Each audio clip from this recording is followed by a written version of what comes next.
Picture yourself in a standard old classroom. There are chairs neatly arranged in rows and columns while the teacher stands up at the front speaking in a monotonous voice, and you can't help but notice how you haven't paid attention to anything they were saying. Nowadays, most classrooms have been integrating technology into the curriculum by investing in things such as an iPad or Chromebook for each student. This change from the traditional form of teaching can be broken even further by using a new form of technology that has been on the rise called virtual reality. Virtual reality, or VR for short, is a rather new form of technology that has only recently been picking up into the mainstream culture. Since it is relatively new, it is not widely used and accepted everywhere. However, this form of technology brings up a vast amount of opportunities for society. Virtual reality can benefit society as a whole through various aspects.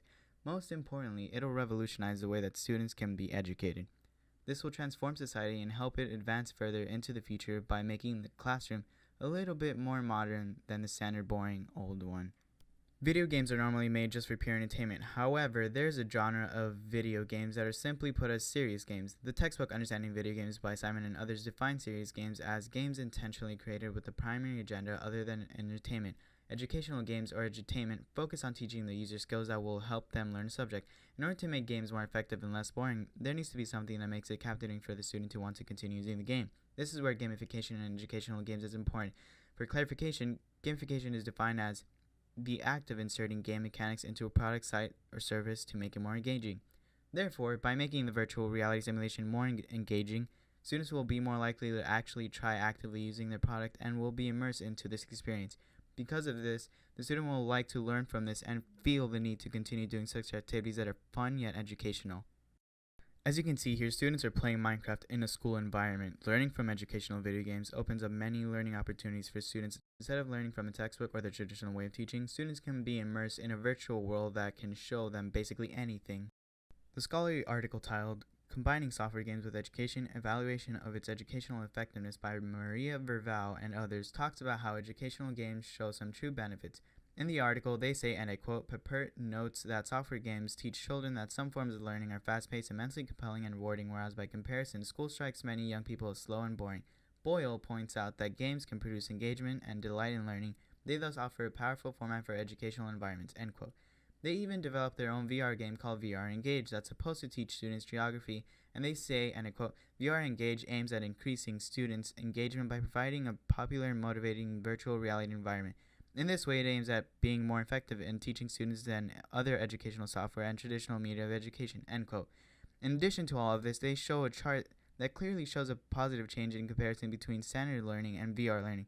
You can clearly see the difference in percentage between the VR students and the normal group in the image here.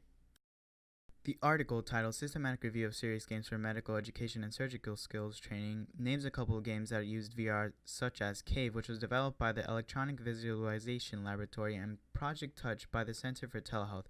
So these games have been used by real professionals, and they both used virtual reality as a medium to get the games going. For example, in Project Touch, they claim that their purpose was to demonstrate the feasibility of using advanced computing methods, such as virtual reality, to enhance education in a problem-based learning format currently being used in school systems.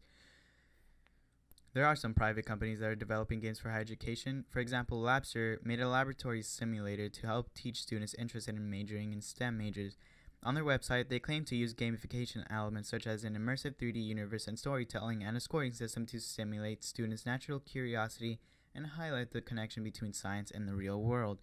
They seem to be used by many highly regarded universities such as Harvard, Berkeley, and MIT, and this just shows the potential that serious games and virtual reality have on society. Another example of a real-life application of VR is in the classroom. Students can take a virtual tour through the pyramids in Egypt or visit the rural jungle of South America through virtual reality. Alex Verborg once did a TED Talk on VR and how it can be used in education. Here's a clip on what he says. In the opening, virtual reality can have tremendous implications for education. This is the goal of the team working on expeditions. It enables teachers to take their classroom on virtual field trips anywhere around the globe. After this, he shows clips of students using the technology and talking about where they want to go with the VR set.